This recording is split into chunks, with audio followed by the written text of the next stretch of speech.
Atxaldeon guztioi, ongi etorriak. Gaur dugu gurekin Mikel Larrañaga, bera historialaria da, 2003an lizentziatu zen eta 2016an aurkeztu zuen eta epaimahaian aurrean bere tesi doktorala, hain zuzen ere gaur dakarkigun gaiarekin edo. Eta, okerrez banago, nota maksimoa lortu zuen eta holako gauzak. Guk ez dizkiegu garrantzia handirik ematen gauza horiei, baina ondo do esatia. Ze horrek egiaztatzen du indako lana, ezta, nolabait esateko. Lan luzia, aurretik ere gai honekin zebiltzan aspalditik, okerrez banago, ze liburu bat atea zuen, Serorak deba arroan, okerrez banago. Deba garaian. Eta horren ondorioz animatu zen tesi doktorala egiten. Eta horren emaitza gaur azalduko digu. Eta besterik gabe, eskerrak emanez gure gonbita hartzeagatik hitza ematen diot. Bueno, atzalde onda noi, eskerrik asko etortziarren eta eskerrak Miguel Daronburu elkartiari eta Goldo Mitxelenari eta guztioi. Eta, gaur daukagun gaia, hori nire tesi doktoralian landu nebana da, Serorak Aroberriko Gipuzkoan dugu. Eta, pixkat azaldu nahiko nuke, Gipuzkoan, bai Gipuzkoako Serori buruz jardungo dugu, eta adibideak Gipuzkoakoak jasotzen saiatuko naiz. Baina, hain handi batian azalduko dituten gauzak aplikableak dira beste lurraldetako Serori ere. Zergatik da interesgarria pixka bat gaur egunean Seroren figura berriro ekartzea, o aurrera ekartzea. Lehenik eta bain nik uste dut behintzat, emakumezkoen espazio erlijiosaren birkontxe darexio batera eramaten duelako, topiko batzuek daude hor, Seroren figura zelakoa denaren inguruan, eta nik uste dut interesgarria dela berriz pixka bat revisitatzea, kontzeptu hori eta ikustea benetan hola ote den. Edo ez, gero Serorekin erlazioan dauden beste hainbat gauza berri agertu dira, eta horren inguruan jardu nahiko nuke. Beste aspektu batzu daude, aurrera azalduko dudan bezala, botere esparruen inguruan ingurukoak direnak, eta emakume hauek esan dezagun ekonomia mailan eta zeukaten boterea agertzen duten aspektua dira, eta bestalde gizarte barruan zeukaten eragina eta nolabaitean Serora mundutik apartatutako Serora horren ideiaren apur bat kontra doazen ikuspegiak dira eta hor daude. Seroren bizitzen parte ziren gauza horiek. Az gaitezen bada, lehenengo asterako momentuan ikuste interesgarriena apur bat jatorriaren aldetik hastea dela, Seroren kontzeptua bera ere pixkat azaltzen duelako, nola sortu ziren eta zeri buruz hitz egiten dugun Serora buruz dihar dugunean. Teoria desberdina daude, Serorak nondik helduak izango ote zirenaren inguruan, hor dauzkazue teoria desberdinen autora desberdinak eta ze ideia izan duten nondik helduak izango ote ziren. Eta aspalditik dago aspalditik daude ikuspuntu hauek bueltaka, ez? Irakurriko dizuet, esate baterako, bere garaian Bergarako bikarioak, Xabier Ignacio de Arteache bikarioak, Kalagorriko apezfikutzara bidali zuen informe bat, eta bertan jada aipatzen zituen Antzuolako Usarra gauzoko Serora baten aukerak eta gazela eta bertan jada aipatzen zituen hainbat, 1759an jada aipatzen zituen hainbat jatorri posible, ez? No es fácil averiguar con certidumbre la institución, origen o introducción de estas mujeres en las iglesias de este país. No sabemos si se nos derivaron de las vestales del gentilismo o de las que en los sagrados cánones y escritores eclesiásticos se leen con los nombres de sacerdotisas, diaconisas y subdiaconisas, de cuyos oficios y varias acepciones habla el señor González Tellez y tal. Pero desterráronse de la Iglesia latina pocos siglos después de su mismo nacimiento e infancia estas inútiles ministras, llamadas con esos nombres de diaconisas y los demás, y se refugiaron entre los sacerdotes griegos, especialmente después de que la Santa Iglesia declaró y estableció en diferentes concilios el celibato de sus ministros sagrados, contra el cual han procurado declamar Lutero, etcétera, etcétera. Por la misma razón, y algunas otras más que fue haciendo por el tiempo y la experiencia, fueron desterradas de la Iglesia por la santidad de Clemente V en el Concilio de Viena, en el Delfinado, otra especie de mujeres llamadas beguinas, que vestían cierto hábito religioso, según consta de Bulda bat aipatzen dau, y es por lo que también las constituciones sinodales de este obispado, decretos de la Sagrada Congregación del Concilio y sentencias del Supremo Consejo de Castilla prohibieron el servicio de las iglesias de esta diócesis por las sororas o beatas que se mezclaban en los oficios propios y privativos de los sacristanes de ellas. Bien, ikusten dugu ja, ideia hauek aspalditik zeudela bueltaka, historiografiaren barruan eragin gehien izan duena Larramendik landu zuen ikuspegia da, ja Delankrek aipatu zuen, nolabait diakonisen figura aipatu zuen zerori buruz jardutean, baina erlazio zuzenik ezarri gabe, baina Larramendirena izan zen apur bat ideia hau txertatu zuena, Larramendiren lana, eta Websterrek ondorenean pixka bat gehiago sendotu zuen batez ere parekotasun morfologiko gaitik, esan dezagun, funtzioetan, funtzio sozialetan eta euskalten antzekotasuna gaitik. Gero, Agirre Sorondok aipatu izan du noizbaiten naiz eta bera diakonisen jatorriaren aldekoa aintzinatetik goi erdirako monakotzarena, monakotza hau ez dugu hauteman behar ondoren ezagutu dugu monakotza bezala, dihar dugu monakotza bati buruz ezena kasuri gehienetan klausuriari gabekoa zena, ez gabiltza bakarrik gizonezkoen eta emakumezkoen monasteriori buruz, monasterio mistoak ere bat ziren, monasterio familiarak ere bai, familiarak esan nahi du familiak eren semalabekin bizi zirela bertan, eta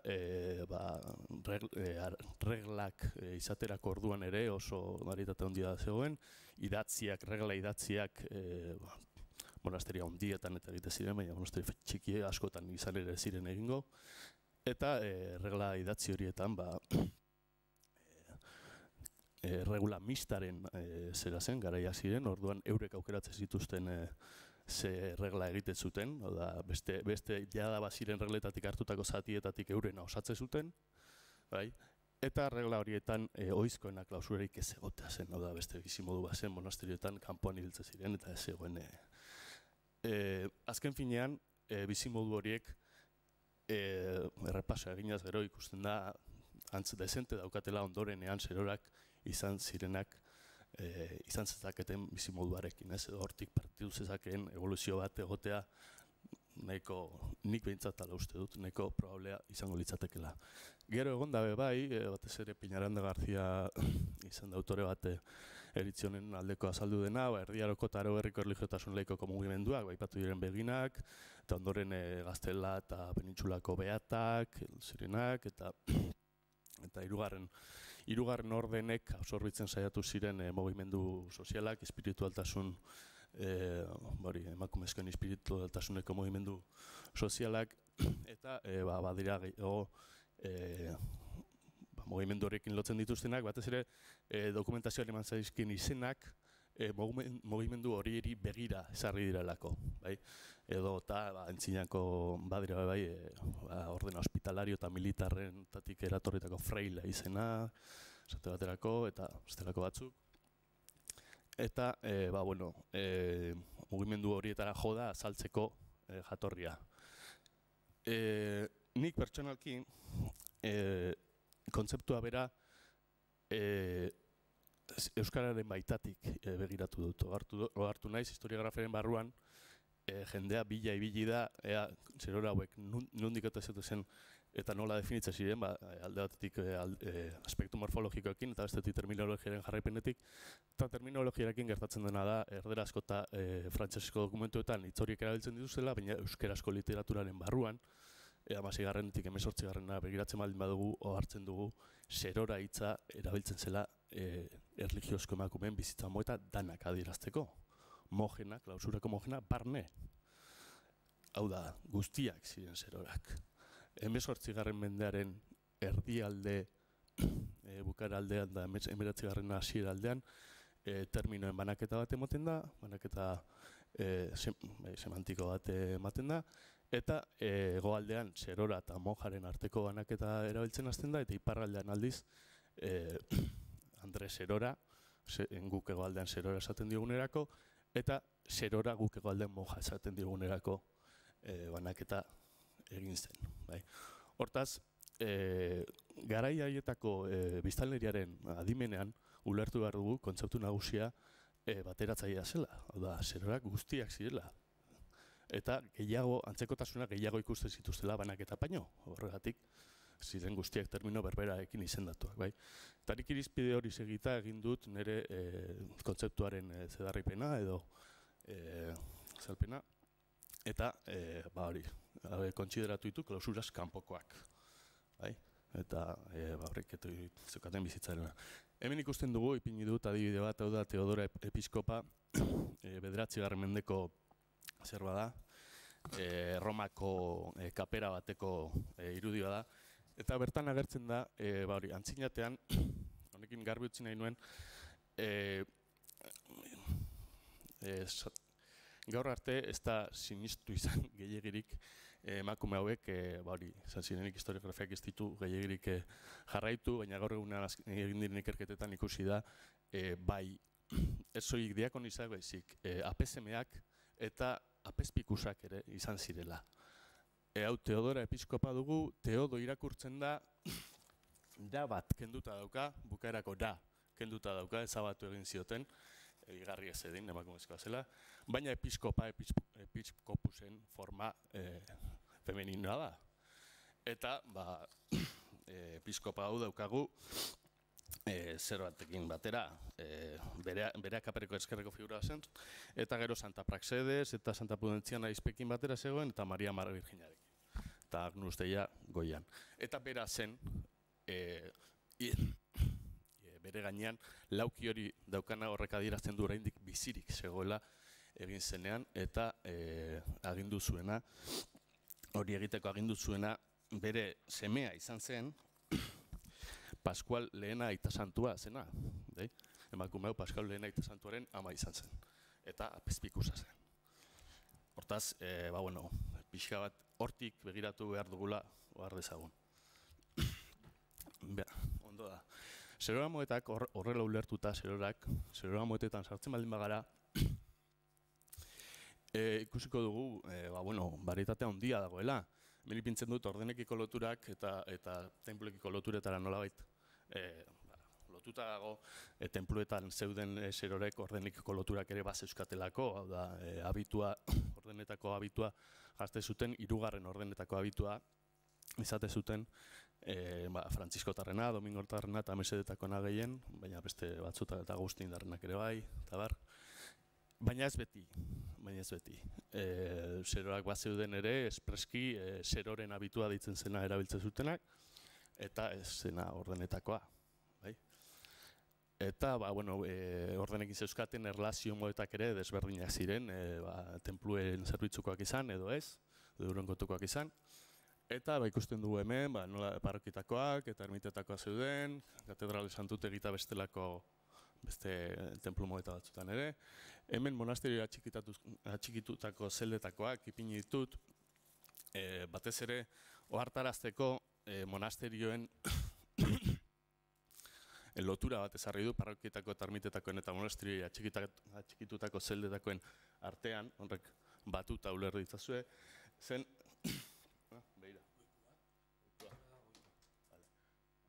Oso ondo, bale.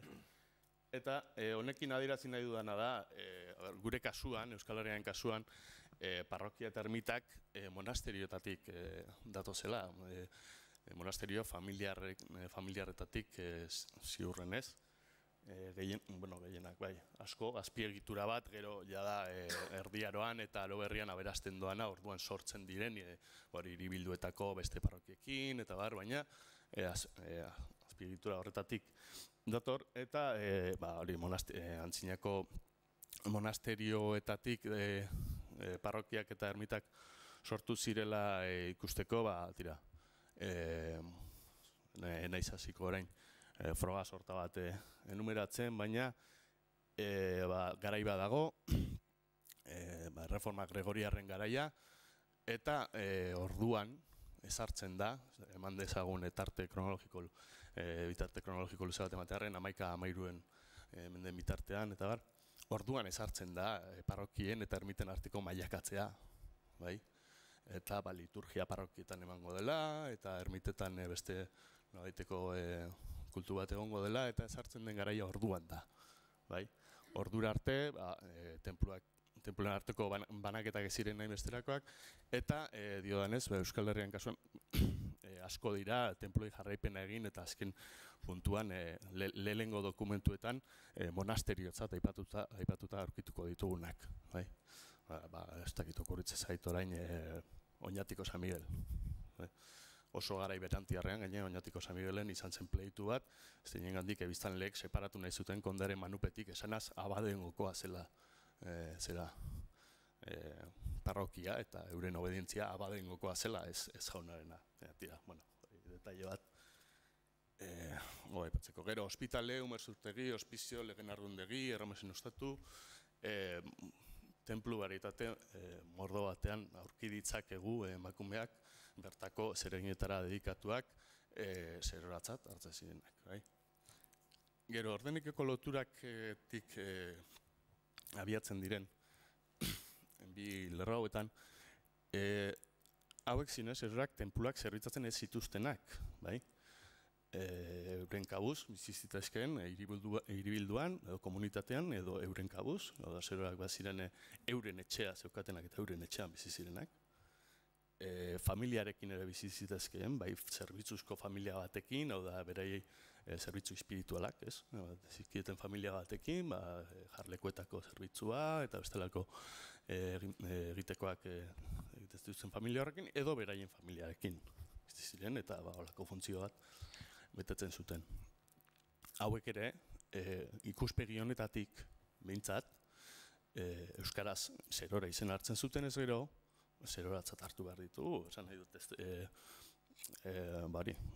gertatzen dena da historiografiarekin orain arte da erabili izan diren terminoen ugaritasunak, bai erderaz eta bai frantsesez, norabaiteko eskizofrenia bat sortzen duela, baina noski ulertu behar dugu dokumentu horre sortzen zituztenak eurak zirela eskolatuak beste kulturetako terminoetan. Ez biztanleria orokorra, bai? Eta eurek dokumentu horre sortzen zituztenean, nolabaiteko referentzia behar zuten ze emakume mota daukanik hemen, eta apetatzen zuten, beatak edo zerak edo bestelakoak, bai? Euskeraz, ostera, denei zerora esaten zitzaienean. Hori kontutan hartu hartu. Tira, segi dezagun. Hemen zeroretxe batzuen adibidea ipini ditut, besterik gabe, ikusta egin. Gaur egunean zertan bukatu duten batean batzuk, eta ikuilu bilakatuta dago goikoa, eta beko aldiz jatetxe bat egin dute.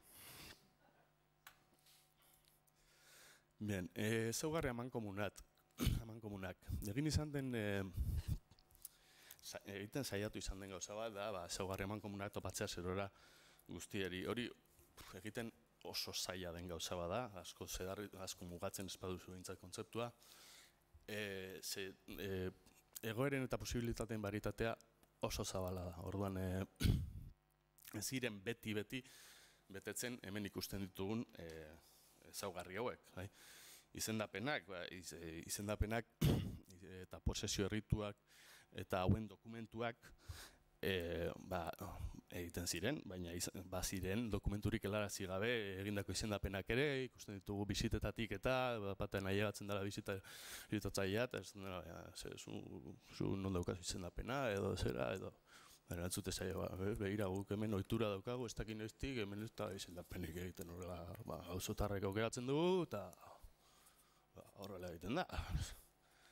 Eta beste hainbeste apezpikuaren berrespenaren kontuarekin ere. Bisita hauek eta batez ere hasten dira 17. mendearen hasieratik edo erdialdetik, da zeroen aurkako jazarpenak indartsu hasten diren garai bat, eta kontestu horretan ikusten da nola ordura arte ez zeukaten halakoren beharrik eta ez zuten hautematen beharrik zeukatenik ere, etortzen zitzaizkinean eskatzen, besterik gabe eren egoera azaltzen zuten, hemen ez du horrela egin izan, jazta.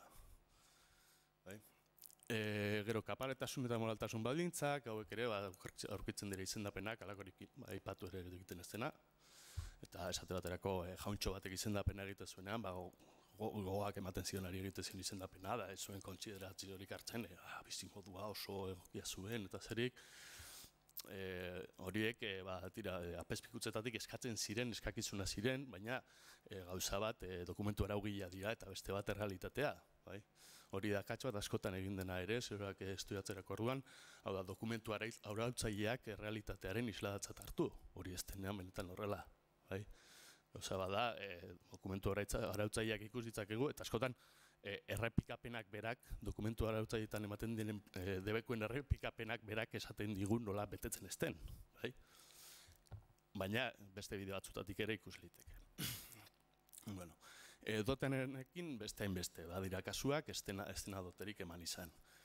Ordenetako abitua ere, esan dugu, ziren zerorak ez zeukatenak ordenetako espezifikoki zen abiturik. Eskongabeak edo alargunak, oizkoena eskongabeak edo alargunak izaterana zen, baina, aro berrian sartzen garen momentuan, badira kasuak izan ziren, esate baterako apezenoideak ziren zeroenak, eta gutxi gora bera herrian onartutako egoera bat bizitzutenak, naiz eta 17. mendaren ondoren, neurriak eta debekuak eta jazarpenak hasten diren momentuan, ermita bikoteak sartzen hasten dira, esate baterako, ermitetan baina biztanleen aldetik, ermitetako bikote horiek kontsideratzen dira, izendatzen dituzte dokumentuetan eskeratzerakoan eta ermitaua ermitaino da eta emakumezkoa beata da, edo zerora da. Horrela izan dituzte eta horrela kontsideratzen dituzte, beteko zituzten funtzioak, beste lekuetan betetzen zituzten hasierelako.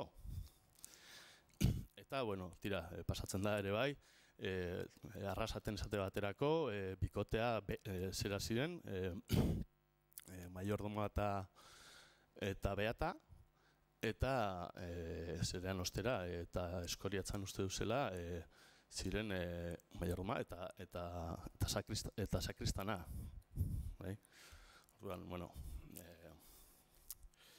Ez da beti betetzen hori ere.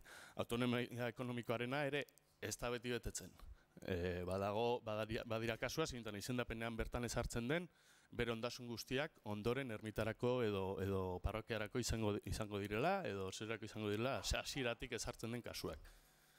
Da batzuetan, lekuko ituren kontra esate baterako oinatin bada kasua, zinetan zerora bat, deskubritzen duten zerora bat eraila izan zela, hain prezeski ere bere izendapena modu herriko ituren aurka egindako izan zelako, bikarioaren gana joan zen zuzenean izendapen eske, eta eman zitzaion izendapena, baina herriko itura auzotarrek egitea zen, izendapena auzotarrek egitea izaten zen, orduan, erail zutenek ez zuten espero inor, ondasun horren bila joango zenik.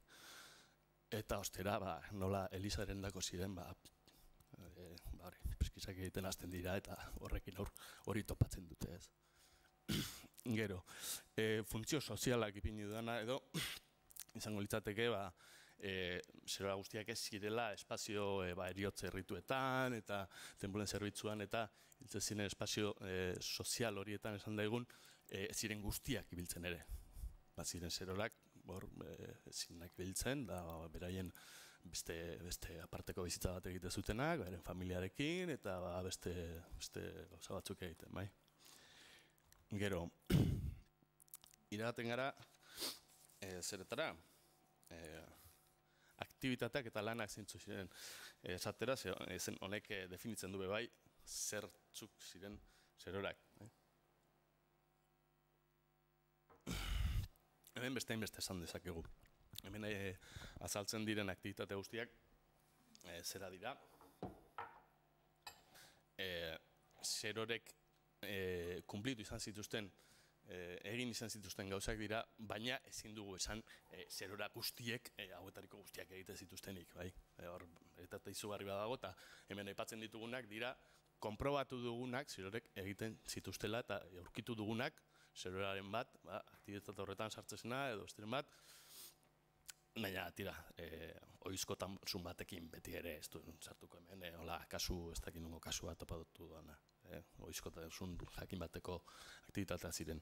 Bata garbiketarena dugu, tenpluaren garbiketarena, askotan soldata bihurtu zen zera, soldata bihurtzerako joan zuen aktibitatea, soldata bat ematen zitzaien horretik, soldata txikia, egia esan, askoz ere diru gehiago tatzen zuten beste gauzatzutatik, eta objektu sakratuak ere maneiatzen zituzten, nahiz eta honekin liskarrak izan zituzten, kalizeak, estolak, inzensiarioak eta horrelakoak, eta horrekin izan ziren liskarrak, zeraren arabera, legideren arabera, pezpikutzetako legediaren arabera ezin ukitu zituztelako eta aldaretara ezin sartu zidelako. Argiteriaren karguera hartzen zuten, tenplutan, eta tira, egin izan zituzten ere argizariaren eta olioaren inguruko negozioaren batzuek ere, hor ere liskar batzuek aurkitu izan dira, bildu izan dira, argizarien negozioa presioak ipintzen zituztelako altuegiak, eta ez dakit zertzuk eta, hori, nolabaiteko liskarrak urten direna, edo olio karga hundiak enkargatzen zituen zerora batekin ere egin du topo, idiekin olako kriston karga batek ez dakit nondik ekartzen zuen oinatiko zerora bat, esate baterako, eta negozio, dezent handiak ere egin zitzaketen. Horrekin, administrazioaren, tenpluaren administrazioarena batez ere ermitetan gertatzen zen, eta batzuetan justifikatzen zen maiordomoarekin eta ustez maiordomoaren esku egon behar zuen horrek.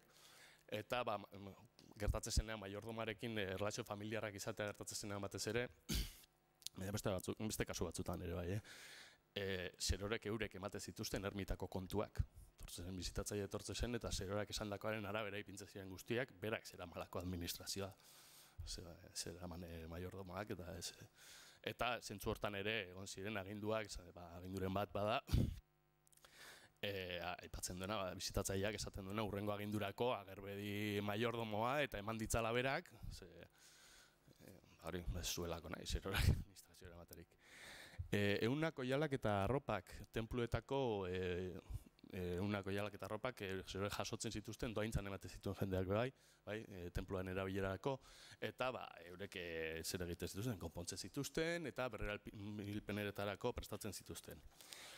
Jaiotza, eskontza, eriotza eta sendakuntza errituak dozkaten menipinta, hemen gauza asko sartzen da, eriotza errituen eta sendakuntza sinizken inguruan eta ibiliko gara aurrera xeago aipatuko dugu, baina garbiztarren bintzat bakarrik, jaiotza eta eskontzetan ere bazituztela zer eginen batzuk, bai? Aurrera segiko dut, detailetan sartzen zeko gauza asko duzkabolako esateko, baina bat zeuden horre. Kanpainen jota ere hor dago, hau sakristauekin banatzen zuten aktibitatea, parrokietan gehiago sakristauen esku zegoena, baina ermitetan eta bestelako tenplu xumeagoetan eta gehiago zegoen esku.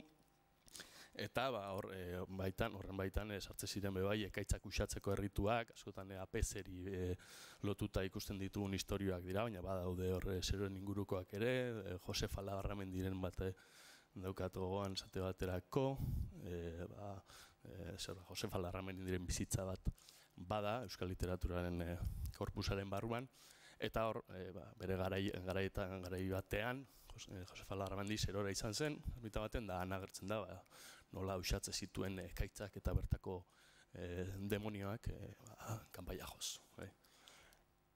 Limosnen eskaera eta administrazioa ere beste aktibitatea zen askotan parte hartzen zutena, herrietatik joanaz, limosnak batzen eta hemen ere debekuak jasan zituzten, eta mugatzen saiatu ziren, herrien espazioetara eta provintzia guztietik ibiltzen ziren, eskean, izultzen ziren alaren baten, zerera. Eta, azkenik, gaixoen erramesen, txiroen, umezurtzen hartapena eta sendakuntza. Hau hori, ospitale eta holako espazioez beste, esan beharra dago, ermita askok ospitale funtzioa ere egin izan zutela, eta zerorek hartatzen zituzten, bertara zijoaztenak, Eta honek inplikatzen zuen noski nolabaiteko jakintza bat landaren inguruan eta heriotz errituetan ere igartzen da, esate baterako, beraiek dira, ze landare erabili behar den hildako horren usaina eta zera eta gutxitzeko eta guzti hauek horren berri dakitena beraie dira, eta sendak kontuen inguruan ere, bai. Eta hemen, irude bat erakusten dizuet, Goikoa Alaizakoa da, ez da Gipuzkoakoa, baina tira, bastante zarra da, 11-13 mendeetakoa da, Alaiza Araban dago, Irura ez gaunan, eta da leku bat pintura hauek berezi xamarra dira, oso arrarotzat hartua direlako, eta misterioso xamarra dira, hartzen diren eszenak nahiko zerak direlako, ulergaitzak direlako, eta hana saltzen da esate baterako zerbait hileta eszen hau, eta atzeko esan behar horra gertzen da, kanpaia joten, kanpaia joten, gizonezkoak eta emakumezkoak oso eskematikoki egiten dira, baina nabari da nortzuk diren, desberdin egiten dituzte. Eta kanpaia joten daukaguna emakumezkoa da, eta hor dijoa gizonezkoak doa zildako eramaten, eta ikusten dugu zerora atzetik, eta hemen ez da ikusten, baina atzetik beste Andresko batek segitzen du segizioan. Eta ikusten dugu hemen atzean segizioaren beste irudi bat, modernoagoa. Eta, nahi nituen apur bat muturrak erakutsi, ez? Hau da, etnografiatik jasotako zerba da, datu bada, eta hori ostera 11-13 mendeetan kokatutako irudi bat, baina berberari buruz dugu. Bien, alor laikoan zeuzkaten aktibitateak. Orain arte aipatu ditugunak, tenpluetan zeuzkaten egiten zituzen lanak eta aktibitatea ziren, eta normalean aipatu izan direnak dira. Ez delako gehiegirik estudiatu dokumentazio notariala, protokolotakoa eta dokumentazio pertsonala. Azpiazuk ikertu izan du, eta besteren batek ere bai, sartu izan da, besteren bat ere protokoloan, baina apenas dago espazio horretan sartu denik zeroak ikertzerako orduan. Eta gauza asko ikus litezke protokolotako dokumentutan. Ikus liteke, adibidez, aktivitate garrantzitsuetako bat, lursaien ustiapena eta alokairua eta produktuen salmenta zela, eta beren eta hauen produktuen ekoizpen eta salerosketa ere bai. Euskaten hortuak tenpluek euskatenek beste beraienak ere izaten zituzten, lursaiak eta hortuak eta asko, edo tenpluek doaintzan ere ematen zizkieten, eta bar. Eta kasuak daude denetarikoak hartzen direnak, ez, zerak ekipulak eta berakatzak saltzen, babarrunak, garia, artoa, danetaikoa daude, eta gero animalien aldetik ere, beste inbeste, bai. Txerriak, ardiak, behiak, eta behiak izaten zituzten esate baterako salmen tratuetan, hau da, erdizkako probetxuzko tratuetan, jenderekin, hartzain batekin adoste ziren, beraien ganadua ematen zioten berari, eta arek ematen zituen etekinen erdia banatzen zuten, elkarren artean, esate baterako. Eta hauek, mailarik xumeenetik aktivitate komertzial garrantzitsuenetara ipintzen tira badaudelako salmenta oso handiak ere, balore oso handiko salmentak ere badaude. Hau da, hartalde osoak, edo behien eta kopuru handiak badaude. Gero, ikus dezagun. Ehungintza eta joskintza. Hau da, aktivitate bat, emakumezkoen esparruetan ehunek eta oialek eta handi batean diruaren ordezko ere egiten zuten. Diru likidoa zen hainbeste erabiltzen eta garai batzutan arazoak ere izan ziren, diru likidoa maneiatu alizateko, eta emakumezkoen esparruen oso izkoa zen oialak eta ehunak eta erabiltzea diruaren ordez.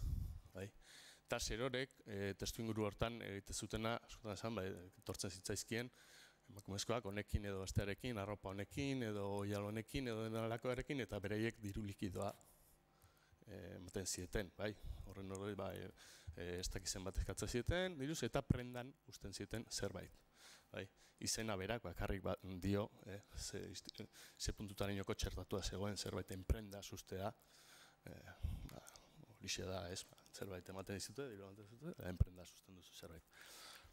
Eta alderdi horretan ere, bai joskintzan eta komertzioan ere, komertzio maila handiko komertzioan ere, sartuta ontzitezkeen. Ez dakit nondik, ekarri, ez dakit zen bakana, oial, eta lakoetan ere ibiltze ziren. Lehen esan duguna, lehen nahi batu da, mailegutzaren aktibitatea. Hau da, aktibitate oso importante bat, apenas susmatzen nuena, bere garaian hasi nintzenean apur bat begiratzen. Eta prestamista, mailegutza prestamistatzat aritzen ziren, eta maila sozial guztietako zordunak izan zitzaketen, batzuek gainera ohitura ezberdina zeuzkaten, batzuek espezializatzen ziren esate baterako maila sozial altuko jendeari bakarrik emandako mailegu kopuru handietakoetan, beste batzuek ostera biztanleriaren mailakatze sozial guztiaren arko hartzen zuten, eta zituzten mailegu txiki mordo bat, jende mordo bati, eta, barietatea, jende xume-xumetik, izen handiko etxetako gizon emakumeetara, doktoreak, APZ benefizatuak, alkateak, doktoreak, medikuak, eta are komentuak edo auzo osoak ere izan zitzaketen zordun. Kasu honetan, azkenengo kasu honetan, kopuru handietako zorrei buruz dihardugu, ehundaka dukatak eta kontutan hartzeko moduko kopuruak ziren, adibide bat ematearren, daukagu bat hemen Azpiazuke jaso zuena, pixka bat ni batez ere Debagoieneko espaziotik naiz, eta adibide asko bertatik ditut orduan saiatzen ez beste leku batutakoak ematen, beste bibliografiatik ataratakoen. Eta hau da Mutrikuko kasu bat, Mutrikuko Kontzepzioaren eta Santa Agataren ermitako zerrora batena. Eta zeuzkan zordunen artean ikusi zakegu zegoen Juan Ramos de Iturriaga y su mujer le debían 5,5 ducados de mi trabajo de tejer lienzos. Ágata de Ascarza le adeuda dinero de una toalla y de haberle tejido lienzos y camisas de su hijo. Catalina de la Aranga le debe 9,5 reales de lienzos que le tejí e hilo que le di para cumplir el lienzo. Eta Dioscu trabajaba también para gente de fuera. Un vecino de Zumaya, el escribano Martín Díaz de Oquina, le debía dinero de lienzos que le he tejido. Y una vecina de Deva que daba de ver 16 reales de haberle tejido toallas, tabar, bai? Orduan, barkatu. Oker esan dut. Mailegutzarekin genbiltzen, barkatu idazue. Uste du nahaztu egin ezela. Tira, irakurtzea nahi nuen abeste adibidea zen, baina tira, balio beza horrek aurretikoa, ehungitza eta joskintza aktibitatetarako. Barkatu idazue. Tira, mailegutzan eta zentsuekin eta oizko mailegutzarekin genbiltzen. Aipatu behar da, emakumeak bereziki favoratuak zirela, hori datu garrantzitsu bada, oda proportzioan, kopuru handiak zirenean, ezen hain oizkoa, hori agertzen ziren lehen aipatu ditugun horiek, alkateak, doktoreak, zerak izitezken, da hor gizonezkoa gehiago sartzen ziren, baina esate baterako maila xumagoko emakume sorta handiak agertu litezke, bai? Esan dezagun mikrokreditu zalako zerak egiten zituztela, eta maila altuako emakumeekin ere sartzen ziren tratutan, eta esate baterako oso oizkoa zen alargun boteretsuen kasuan, bai? Leinu buru ziren alargunak, zerorak aritzen zuen nolabait esatearren apoio ekonomiko bat bezala, atzeko babes ekonomiko bat bezala, bai? Diru beharra zeukanean, hor zegoen zerora maileguak emateko, bai? Eta gero, bere testamentuan batzutan barkatu eta guzti egiten zituzten zorrak, edo nadelakoa. Bien. Gero, ondasun higiezinen salerosketa eta alokairua ipintzen dut hemen, ondasun higiezinak eta zaintxuak eta maileguak eta bestelakoak ere ibiltzen zirelako saltzen, bai? Beraien etxeak, lursaiak, zerak hori beraien aktibitateen parte zen horiekin salerosketan ibiltzea. Eta beste puntu garrantzitsu bat, nire bintza garrantzitsua iruditzen zadiena, da ondasun partikularren administrazioa. Hau ere aurretik ikusi gabe nengoen, da espero ez nuen zerbait zen. Albazea bezala pentsatu baino, aritzen ziren, naiz eta ohizkoago zen, gizonezkoak izatea albazea, baina emakumezkoak agertzen zirenean serorak izate ziren askotan. Heroen esku uste zuten testamentuen betetze hori. Baina ez hori bakarrik, botere bidez ere eman zekieken ondasun partikular batzuen administraziorako gaitasuna. Beste pertsona baten ondasun partikularren administraziorako gaitasuna. Adibide bat atera dute Bergaratik, Bergarako Franziska de Igeribarrena, 1578an Pedro de Ondarzak zeroren aldeko alorde orokor bat, helarazi zuen, botere orokor bat, eta honek bere Bergarako ondasun guztien gaineko administrazioa izan zen botere hori. Saldu ezik beste edozein diligentzia egin ahal izateko. Alokairuan ipini, nahi zituen baldintza eta presioen arabera, ordainketa kartak, finikitoak, nahiz kontratuak, helarazi eta abar. Eta alordearen arabera, Alaber, Pedro de Ondarzak herrian zeuzkan eta izan zitzakeen auziei eta arazoei bere izenean Bergarako alkatearen aurrean, probintziako regimentoaren aurrean, naiz beste edozein epaitegiren aurrean aurre egiteko ahalmena ere eman zitzaion. Esan dezagun Pedro de Ondarza hau, Ondarzatarren leinu etxearen bigarren adarraren buru eta Trinitatearen komentuaren fundatzaile izan zen Ondarza komendadorearen, Andres Martínez de Ondarza Iuzarraga komendadorearen semea zen. Eta bere garaian leinu buru izatera iragan zen. Orduan, diardugu pertsonari bati buruz boterea handia zegoen. Eta Ondarza etxekoen bat partaide Bergarako alkate izan ziren garai batean bizi izan zen. Eta Franziska de Igeribarrek alorde horrekin baliatuz, 1578an Pedro de Ondarza Bidekurutze kalean zeukan etxe baten alokairua, ipini zuen, esate baterako, urteroko 60 errealen truke, izen inklino batzuei, edo 1580an zer egin zuen, Juan Pérez de Aristizabalen alde 2009 y tantos marabeditako ordainketa karta batela hasi zuen, adibideak asko daude. Bien, eta gero, iragaten gara hemen bestelako lanak lekuen eta ohituren arabera ipinita daukat hemen. Eta, lehen esandakoa, lekuen eta ohituren arabera, aktibitate jakinak mordo bat aurkitu litezke beste lekuetan, ohizkoak ez direnak, olakoak topatu litezke. Goian daukaguna da garrantzitsuena, hezkuntzarena da gehien zabalduena, eta beste klasifikazioetatik kanpo utzi dut, baina garrantzitsuena guzti hauetan hezkuntzarena da, esate baterako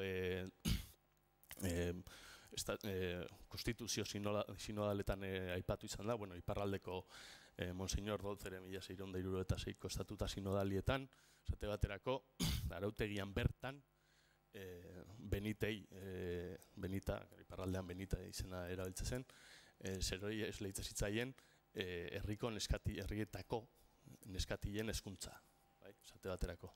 Baina, beste kasu batzuetan, mutikoena ere, horren gai hartze zuten. Eta, parrokia, ermita eta alakoetan, modu informalean,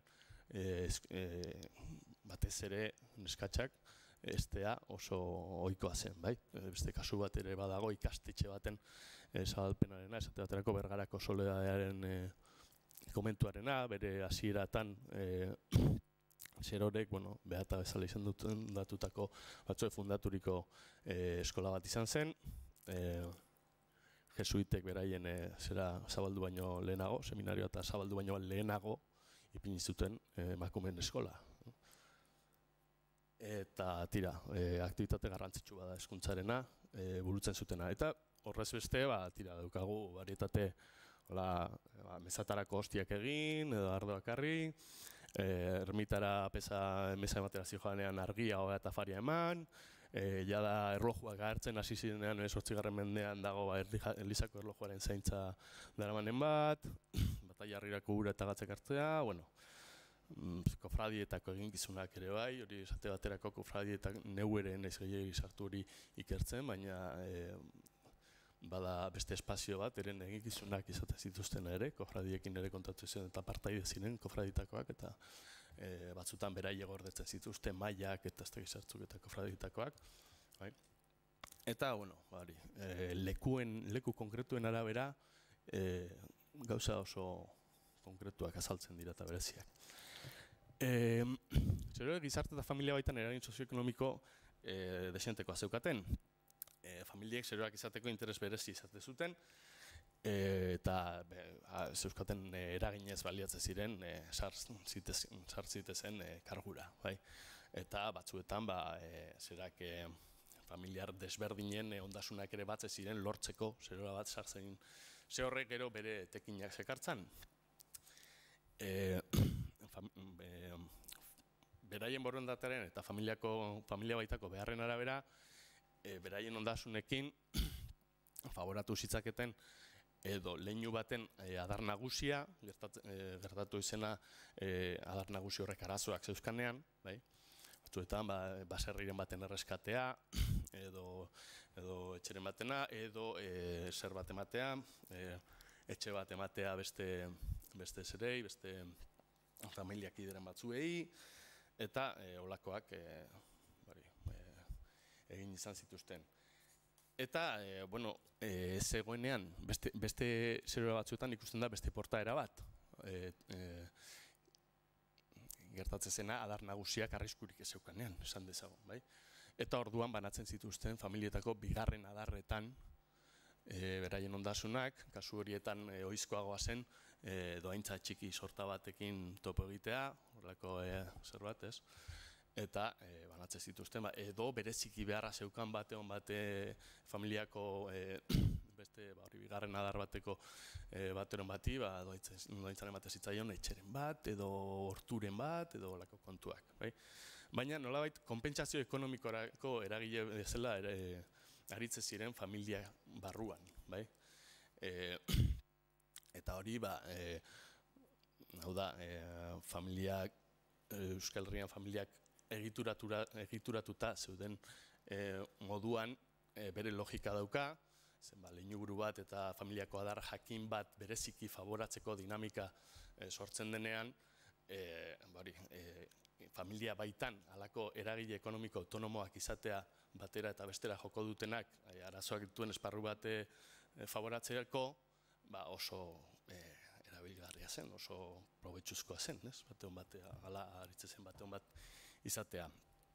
Doaintzetan ilobak favoratzeko joera agertzen da batez ere, eta bereziki emakumeak, eta beste ikusten da bai oinordekotzetan eta doaintzetan ere, batez ere emakumezkoak favoratzeko joera izate zuten, etxeen kasua zenean, etxeak edo baserriak edo zeren behar zutenean, orduan ezen ardura gehiagirik izaten, emakumezkoa gizonezkoa zen, haren jabezena, zitzaion behar zenari. Tira, hemen agian demora aurrera da eta hau azkar joango gara hemen. Beste doaintza batzuk espazio erlijiosoei eta zerbitzari egiten zitzaizkien, hemen garantzitsua iruditzen zaidan azpimarratzea da, zeroetxe asko, zeroen diruekin eraikiak edo mantenduak izate zirela. Kasu dezenterekin egin du topo, zeroetxeak dotea ematerakoan, edo beste momenturen batean, zerorek euren diruekin agindu dituztenak eta eraiki dituztenak, beraien aginduz, eta beraien dotek balio izan dutena zeroetxe horiek mantentzeko. Eta, tira, gero, tenpluen artean favoratuena, parrokiak eta ermita ziren, eta batez ere beste zerorak eta apezak ere doaintzetan, batez ere hauei zuzentzen zitzaizkien. Eta hiribuldetan dirua bizkoa zen landaremuetan ostera espeziatan ematen ziren artean, ez? Lurzaiak, zerak, argizariak, olio zerak, bueno. Barkatu. Gero, arimaren aldeko diruak, hemen aipagarria dena kopuru handietan mugitzen zirela. Biztanleriaren ohizko gastuetatik maila altuago batean, baina herrietako boteretsuenen biztanleria xumearen eta herrietako boteretsuenen bitarteko maila batean esan dezagun, ez? Ikusiteke beraiek horrek ere ematen du gradu bat non, sozioekonomikokin non kokatu zitezkenaren inguruan, bai? Eta hori herrien arabera ohitura desberdinak zeuden, ohiturak finkatze ziren herrietan, batak memoria, ez dakit zenbateko memoria, 40 dukateko memoria fundatzeko ohitura, eta gero 3 anibertsario bat hemen, da beste bestean, da beste bestean. Herri hortan, ohitura hori mantendu egiten da, ondoren datozen zerorek ere mantentzen dute, baina herrien araberako ohiturak dira, beste herrira zoaz eta ohitura beste bada. Honetan orokortzea aski zaila da. Eta, lehen esandakoa hau ere, zerorek eure zeleku daukaten, gizartan zeleku zeukaten adierazterako orduan esanguratsua da, Albazen izendapenetan gehiengoa gizonezkoak zirela, eta emakumeak aipatzen zirenean zerorak eurak izate zirela honek. Hau da, testamentu adierazterakoan nori ondasun agindu horiek bete erazterako orduan, noren eskutan utziko zituzten ikusterakoan, esan dezagun errealistagoak zirela, bai? Jotzen zuten, gizonezkoen eskutan ustera bazekitelako emakumezkoek defendatzea zailagoa zeukatela, bai? Zerbait arazoren bat asaldu eskero zailago zeukatela auzien aurrean eta defendatzeko eta emakumezkoak sartzen zirenean zerorak izaten ziren. Eta askotan gainera ondasunen oinordeko arima egiten zenean izate zen hori. Eta, bueno, honekin hemen erakutsi nahi izan dizuet ondoren datorrenaren hileta herrituetako zera, alaizan agertzen diren beste irudi batzuk, hemen eskaintza eginez, eta beko irudi hau eskaintzakoa izan litekela iruditzen zait, baina tira hau zalantzakorragoa da. Ez hori azalpenetan hasiko, bestela ez bukatuko sekulata. Tira, heriotza herrituetan zeukaten parte hartzea, askotan desente ikertu den zerbait da, eta tira, agian honen gainere askartzen marjoan gonaiz, bilatu dezakezu eta ikusi dezakezu. Garantzitsua da azpimarratzea herrituetan emakume nagusi zirela, zeroraz gain lehen auzoak, hiletariak eta erostariak izate ziren, hiletariak eta erostariak 16. mende bukaera, 17. hasierarako jada debekatu edo motelarazi zituzten, beraien funtzioetan, hiletariak zerak ziren, negar egile profesionalak, ordaintzen zitzaiena, eskandalua montatzearen, eta desenteko eskandalua sortzen zuten, tirakat, ez tekiz zer, eta alakoak aipatzen dira, eta lurrera bota, eta ez tekiz zerra. Eta erostariak ziren endetxas esate zirenak, kantuak hildakoaren funeralean, berari buruzko gauzak bertsoak kantatzen zituztenak, bai? Eta izaten ziren horiek izan zitezkeen familiako emakumeak, edo noizbaiten zerorak ordezkatu izan ere gertatzen zen. Eta hauek debekatu zituzten, esaten zituzten eraitik, bai? Irakurtzen baldin baditu zerak, gorde izan direnak, ikus liteke, ez ziotela mingainari eusten kritika sozial egiterako orduan, eta ez dakat orain buruan oso ondo nola daukan izena zer horrek, baina arrasateko zuba bada, zeinetan kexatzen den, arrasateko emakumea gaizki tratatzen dituztela, ez dakiz zer, da espresio espazioa zen, estali zutena, bai?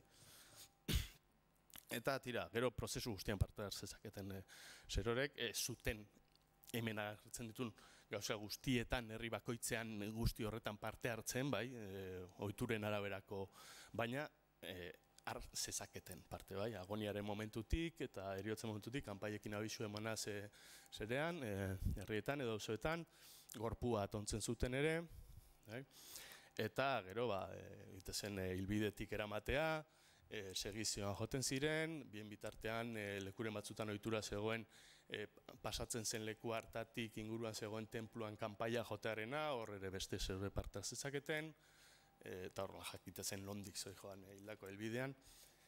Eta gero, jada, Elizako errituetan ere, eskaintzen errituetan, eta parte hartzaketen, berez etxe bakoitzeko etxeko handerak egite zuen zerbait zen eskaintzena, baina hori boteretsuek eta zerek eta euren zerora zeuskaten, edo ordez zerorekin zezaketen, eta tira, esan dezagun prozesu guztian parte hartzaketela. Gero, herrikoia eta sendakuntza sineskerak ere sustatu izan zituzten, zerorek, eta Gipuzkoan hori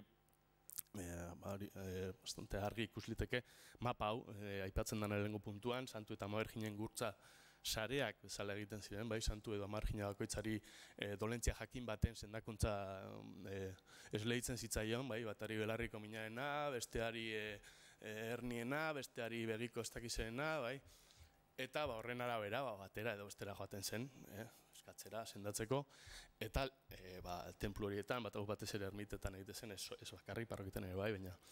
Eta egunerokotasunean, ermiten kasuan, zerorak edo garaiaren arabera eta zeren arabera ermitauak egoten ziren, eta noski beraiek ziren ohitura hori gordetzen zituztenak.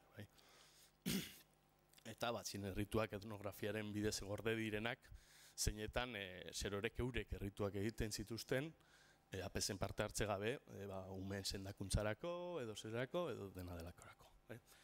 Eta azkeni daukago hemen, kanpai jotei esleitze zitzaien botere magikoa. Esan dugun, ibilbide horretan esate baterako, kanpaiak jotearena, hildako hasi joan lekutik kanpaiak jotearena, babesteko ekintza bazen.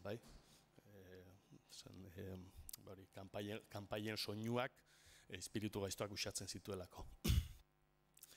Eta dauzkagu gero hemen, kasuren batzuk,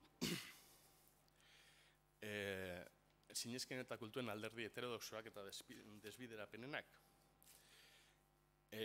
Zeroi dotoitzei botere magikoa esleitze zitzaien,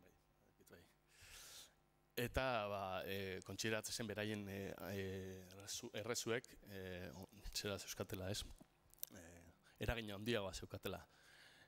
Bada kasu bat,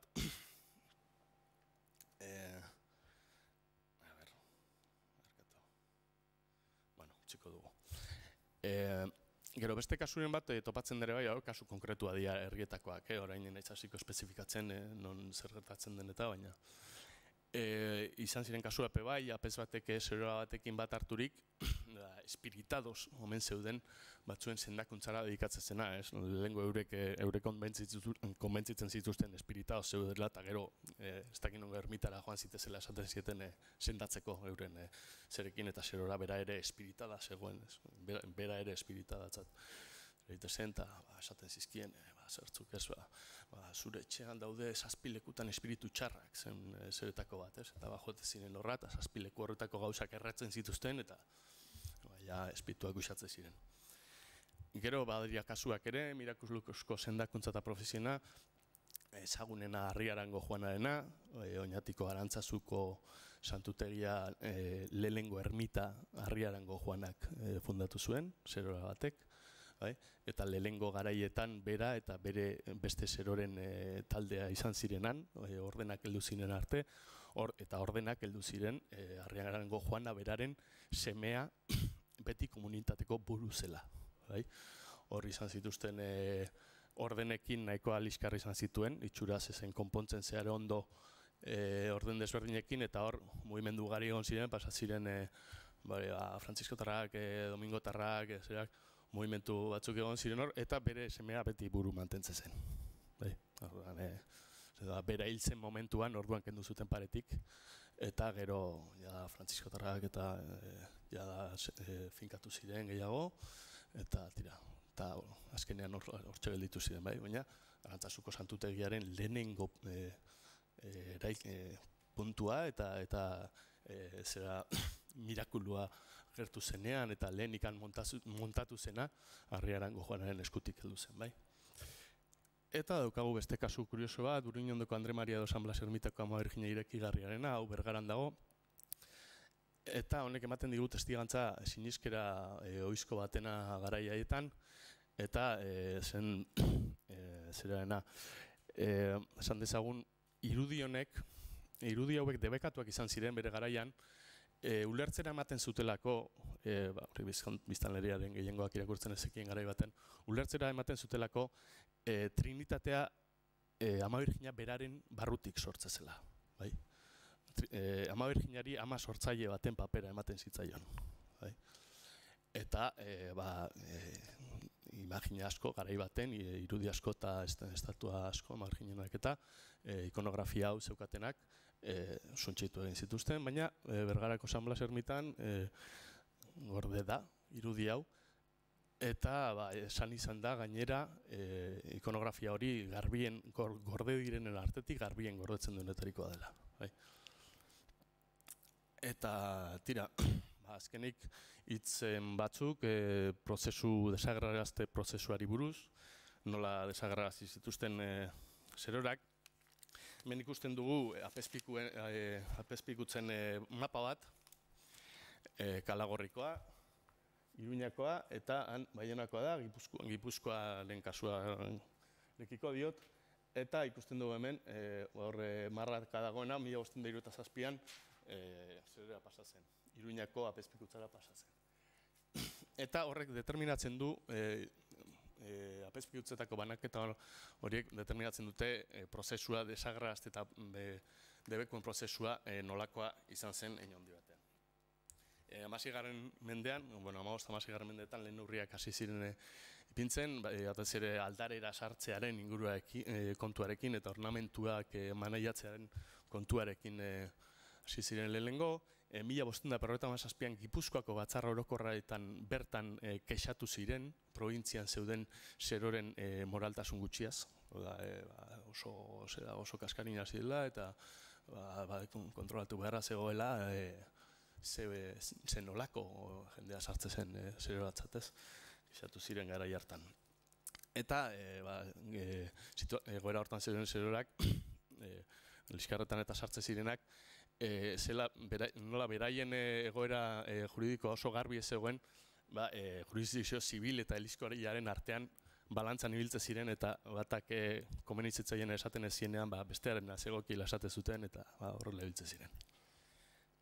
Eta gero konstituzio sinodalen bidez joan ziren poliki-poliki arauak sartzen, 16. mendean bertan hasi ziren lehenak urtetzen, kuriosoki Burgoseko apezpikutzako izan zen lehena, territorio hori gutxien duena, baina eredu hori gero igaroko zen Kalagorriko konstituzio sinodaletara,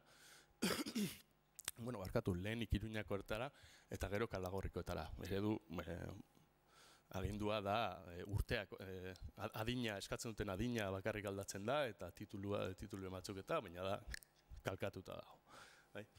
Eta horrekin nahi zituzten erregulatu aukeraketa eta apezpikuaren berspenaren kontu hori eta guzti hori joan ziren poliki-poliki zer egiten.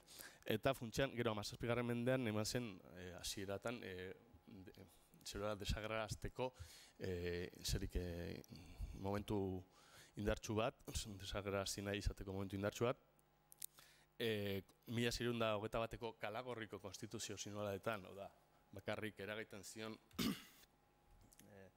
Gipuzkoako zati txiki bati, oraindik. Agindu zen zeroren desagerraraztea. Eta, bai provintzia eta bai instituzio lokalek eta aurka egin zioten, auziak eta izan ziren, kontutan hartu behar dugu, hitz egiten daudela, garai bati buruz, zeinetan sorginen aurkako jazarpen handiak izan ziren, hiribilduetako beaten taldeak, hauek ere zerorak, klausurara eraman nahi zituzten garai bat izan zela ere, Bizkaian izan ziren auzi oso handiak horren inguruan, agindu zutelako emakume hauen klausuraratzea eta uko egiten zioten. Eta garai bat oso frente desberdinetatik egin zena zeroren eta orokorrean emakumeen espazio sozialen aurka sendo egin zen garai bat da. Eta hor kokatzen dare lehenengo desagerrarazte saiakera handia. Bere eraginak izan zituen, leku batzutan desagertu ziren, Elizate eta esate baterako gertatzen zena izate zen, sakristauak ipintzea egin zuten ez gero, hiribilduetan ez, o ekonomikoki hobe maneiatzen zirelako, baina elizate txikiagoetan eta sakristaua ipintzarekin ezin zuten zerora bat mantendu. Ordura arte zerora bakarri zegoen, baina sakristaua euki beharra zeukan puntutik, ezin zuten zerora bat mantendu. Orduan zerora desagertu egite zen. Edo sakristauak, edo apezak sartzen ziren. Eta, hori Debagoienean konprobatu ahal izan dudanez, geroko apezetxeetariko asko, lehenik zeroetxeak izan ziren. Zeroek eurek egin zituzten, baina prozesu honen baitan, azkenean, edo sakristauen, edo apezen eskutara heltzen bukatu zuten, eta izena alaxe gelditu zaie. Gaur egun zautzen dugu nahi. Eta tira, gero da, heldu zen gainbehera luze bat, eta ere beste neurri batzuk hartzen zirela, limosnen eskaeran inguruko neurriak, eta landa eremuen gaineko kontrol neurri handiagoak azten dira, ja da 18. mendean, beste faktore, sorta bategatik, hemen azaltzen ezin hasi garenak, eta ematen da, ja da, sakristauen eta ermitauen bidezko ordezkapena, ja da, finkatzen da, gehiago, naiz eta ermitauen bikote horietako emakumea zerora konsideratzen segitzen zuten, biztanleek. Eta neurri horiek hein handi batean zeroen euren diru iturrietan eragin zuten. Eta aldakuntzan nagusietariko bat, 18. mendean heldu zena izan zen instituzio zibilak eurak ere bukatu zutela zeroren desagerraraztearen alde egiten. 17. mendearen hasieran gertatzen ezena.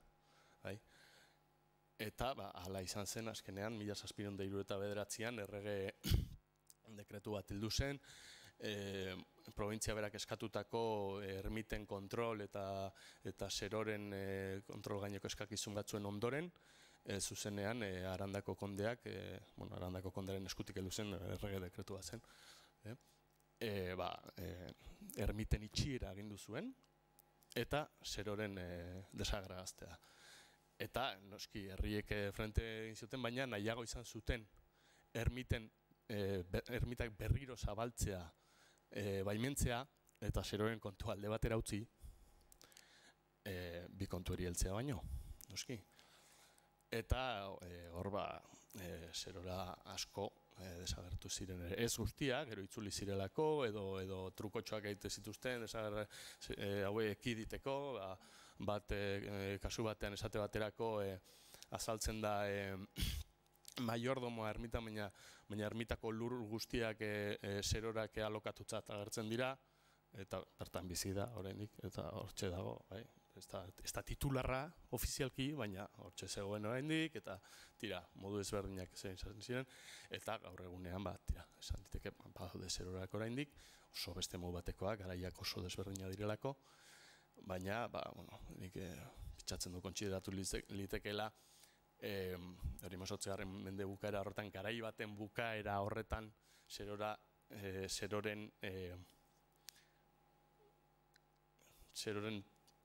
izateko modu hori, garai horri zegokien modu hori, orduan bukatu zela. Eta, tira, hori zen kontatzeko nukana, pasatu egin ez pixka bat, demora askorik utzi galderak egiteko, baina tira, ez zuena. Bueno, mila esker, Mikel.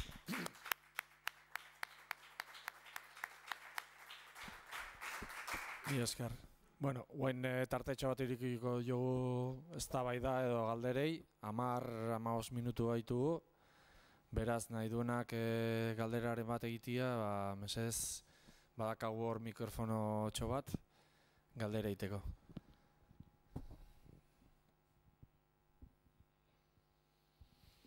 Bai, arau horiek, lehen aipatu dituzun arau horiek martxan jarri aurretik, normalki zenek aukeratzen zituen zerorak? Ohitura desberdina zeuden, tenpluei lotuta ez zeuden zerorez beste, tenpluei lotuta ez zeuden zerorek hirugarren ordenako profesioa egiten zuten, badira ereduak euskaraz egindako profesioenak ere, baina hori hirugarren ordenak ez ziren klausurako ordenak, eta bueno. Tenpluei loturiko zeroren kasuan, berriz ere aniztasun izugarria dago. izan zitezken jauntxoak, edo hiribilduetako agintariak, edo auzotarrak, jakin bateko auzotarrak, edo eliza agintariak, edo aukeraketa mistoak, bai, eragile desberdine parte hartze zuten aukeraketak. Eta horrere, ohitura desberdinak izan ziren, eta horrere liskar handiak izan ziren eskubide hori euren ganatzearen inguruan. Liskarretako asko horri lotuta daude, berez, zera bat aukeratzeko eskubidea aukitzea garrantzitsua zen. Zeure familiakoak, edo zuen nahi zen dituenarek baldin bat zeuden postu hortan, abantaila dezenteko zelako.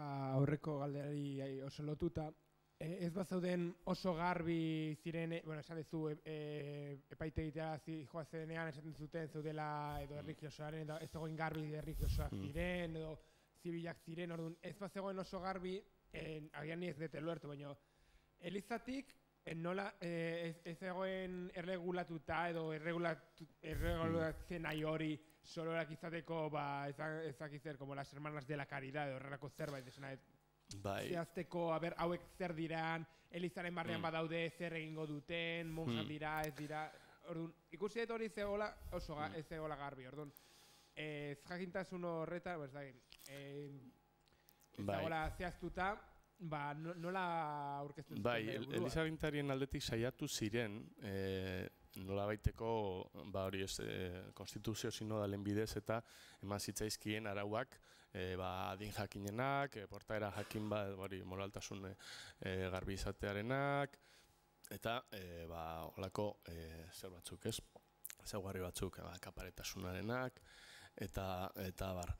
Eta horrez beste, esan dut, saiatu ziren hor banaketak garbi egiten, bai? Eta nahi izan zituzten esate baterako, tenpluetako zeruren kasu ez beste, esate baterako, hiribilduetako komunitatetakoak nahi zituzten klausurara bideratu, bai? Hori beste borroka bat izan zen, bere auziak eta izan zituena ere. Baina, saiakera horiek momentu desberdinetan sendotuz doaz. Zazpigarren mendeko saiakera, zeren aurkako saiakera gogor horren ondoren finkatuko dira hain bateraino, esate baterako apezpikoaren berrespenaren arau hori gehiago kunplitzen saiatuko dira, bisitatzaileak zurrunagoak izango dira, eta horren bidez saiatuko dira finkatzen nor den nor, bai? Komunitateak, eserak, bakarkako ordenei loturikoak, horiek, eta ermitetakoak saiatzen dira, ermitetakoak, agindu horietan agintzen da, ermitetan zaharrena bakarri gelditu dadin, eta beste guztiak hiribildura jaitsi ditezela, momentu berberean zinetan hiribilduko zerorak nahi dituzten klausuraratu. Mugimendu horiek egiten dira, eta ein bateraino etekina dute, baina ez dute, bukatzen 18. mendera arte, ondorio garbiak izaten, desagregazio egiten dituztenean, ez? Baina, esan liteke, bitarte guzti horretan mugitu zila intermedio horretan, baina saiakerak egon ziren finkatzeko ondon non zeuden. Ez dakit garbi utzi zuen,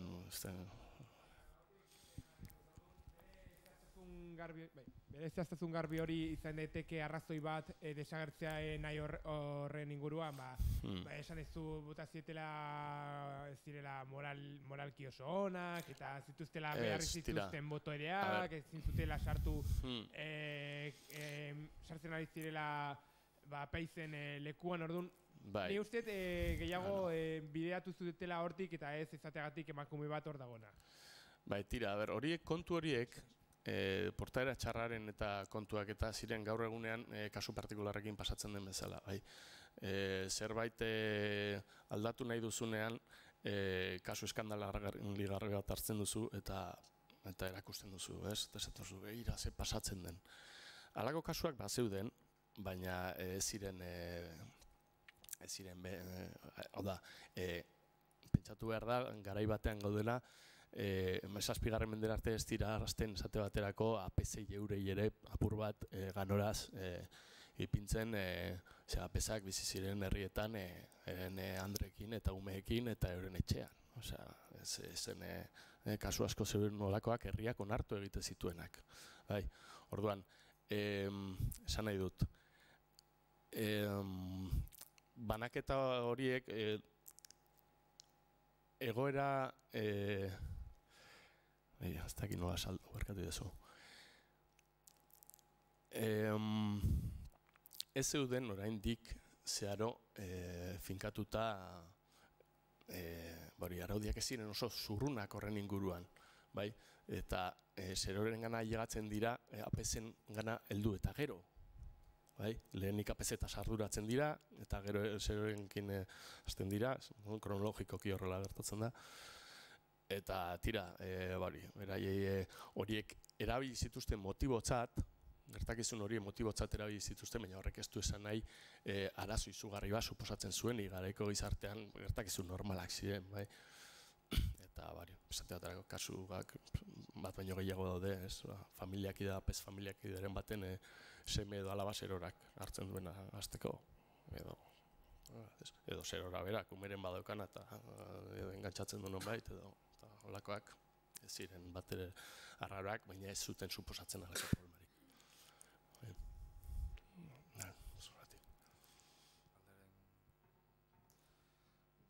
Nik, galdetu edo, ze hor ikusten da, izugarrizko boterea zutela, bai ekonomikoki eta bai sozialki. Orduan, horrek ere agian arrisku bat, sortzen zuen, batez ere geho, 18. mendean, erakundeek eta, probintziko ahaltsuenek edo, inposatu nahi zuten disiplinamentu edo disiplinatze hortan, ezta? Ze hor, karo, nolait esateko, hor 18. mendean lehenengo aldiz, kontxiratuko zaio emakumeai arima daukala eta nolabait eukide dezakela bere, bere biria eta bar, baina, karo, hauek nolabait puskatzen zuten eskema sozial hori, ez? Nolabait gizonezkoek izan bertzuten goi-goian, dena kontrolatuz, batez ere ekonomia eta hauek nolait hori puskatzen zuten, ez da? Bai, eta horrexegatik nahi zituzten ere desagerrarazi, ez zutelako eskatzen zitzaien haietan horretan enkajatzen. Gertatzen dena da, beraiek, esan dezagun, adibidez, lehenengo desagerrarazte saiakera indartsuaren garaian, bai? 17. mendearen hasieratan, 18.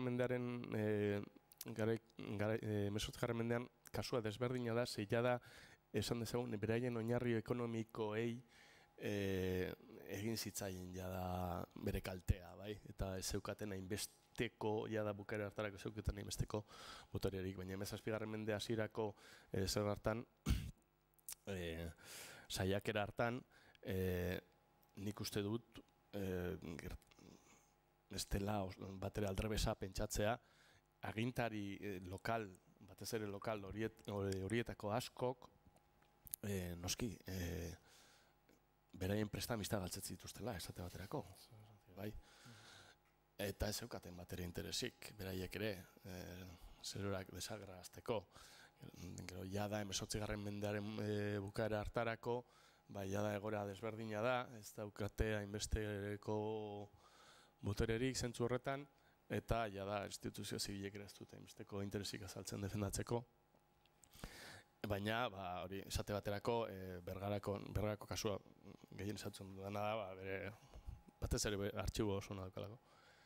Eta, esate baterako, 1623an heldu zenean bisitatzailearen agindu zuen, bidali zuena, bisitatzaileak, zen bisitatzailea bera joan, baina heldu zenean zeroren desagerrarazte agindua betearaztera, 1621ko konstituzioa betearaztera heldu zenean, esan ziren APC eta benefiziatuari eta zaitezte zer hori esatera, hori urten ditzazela, zeretatik, eta itzuli zen esanaz ez zuela zerora bat bera ere aurkitu. Planto bat egin zioten, zen inorra gertu, eta holako egoeretan agintariak eurak ere txartuta zeuden batean zet, bidalizu, pesarek bazekien zerorak non aurkitu zitzakeen, bai? Ziren desagertuko besterik gabe. Eta badaude gainera kasuak APSek eurek, da 18. mendaren bukaerak ere bai, APSek eurek babesten agertzen direnak. Desagerrarazte saiakeren aurrean, APSek eurek zerora babesten dutenak modu desberdinen bidez. Ez lehen aipatu dudan alokairuarena esate baterako bizita bere familiakidea den APS batek egiten duen momentuan gertatzen da, eta APS horrek berari enkargua egin diote bizita egiteko, eta esaten du, maiordomoa dagoela, eta zerorari jada ez dagoela, baina gero ikusten dugu beste dokumentu batzuen bidez, alokairu dokumentuen bidez, ikusten dugu ermitaren lursail guztiak, zerora zeuskal alokairuan. Eta APSak esan zuen, ez zegoela. Eta kiterantzun duen. Azkenekoa, ez.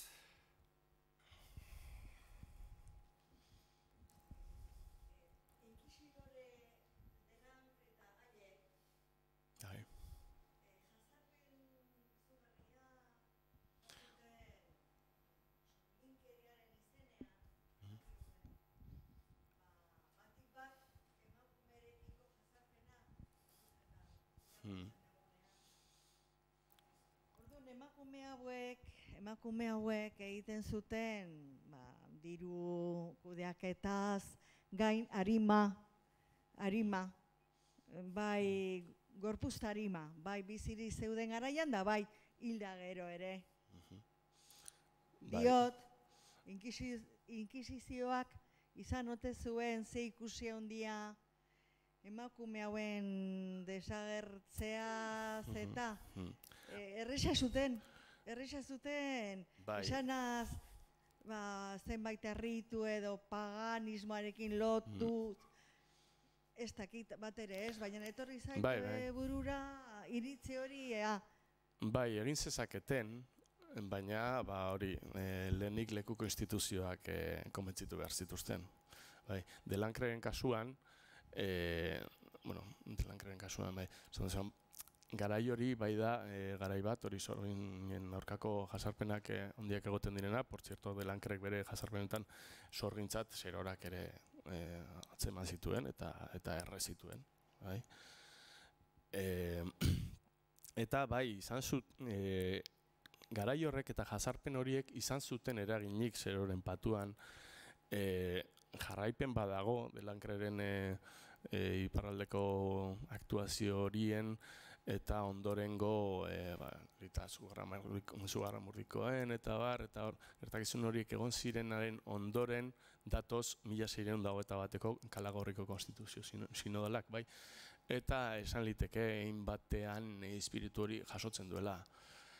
Eta orduan dator desagerrarazte agindua zerorena ere, Kalagorriko konstituzio sinodal horietan. Eta bai, bere eragina izan zuen garaiko ambiente horrek guzti horretan, bai, zuen aurkako jazarpena, baina, noski, babesten zituztenak ere bazeuskaten. Eta hor egon zen borroka, bai. Bazeuden jazartzen zituztenak, baina ostera ere bazegoen jendea interesatua jarraiz ezaten hor. Eta batez ere bertako jendea. Eta hor egon zen kontua. Erantzun dizut, edo.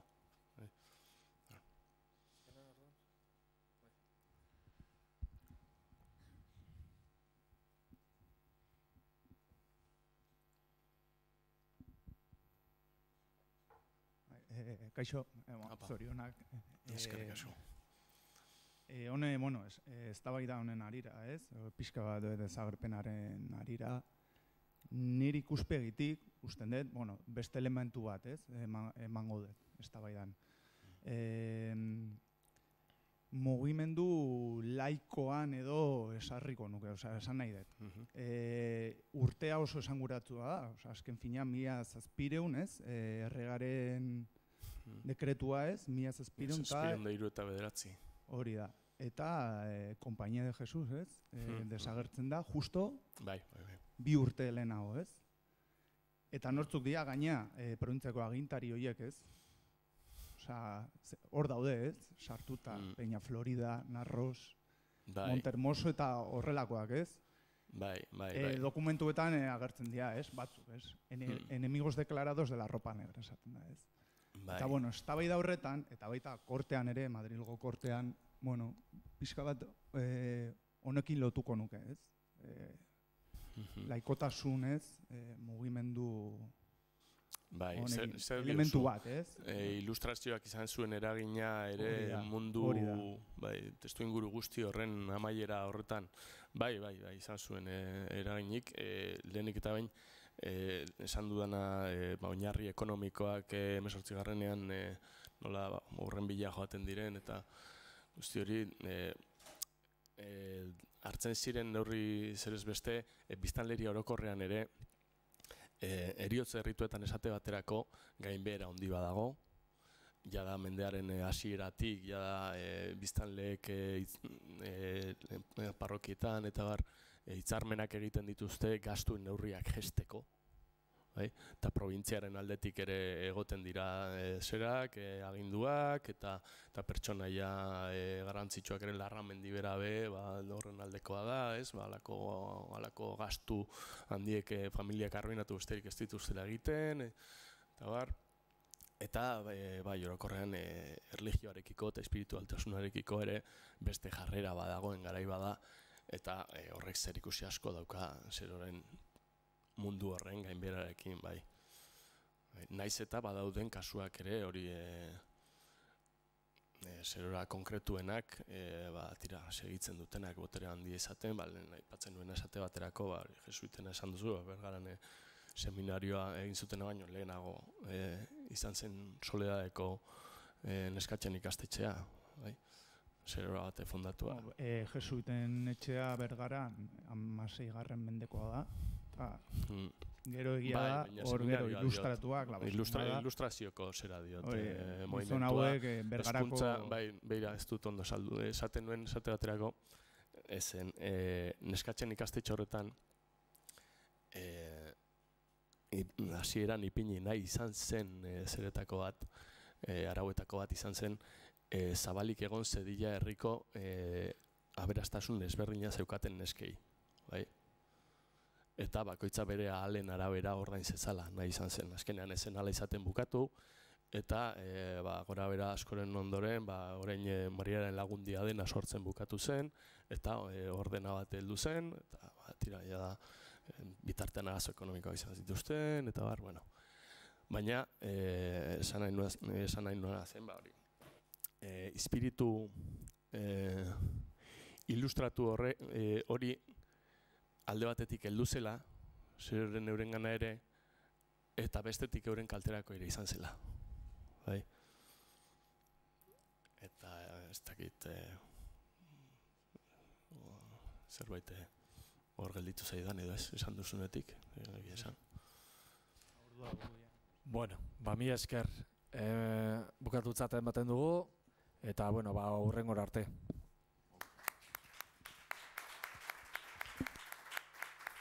Asko.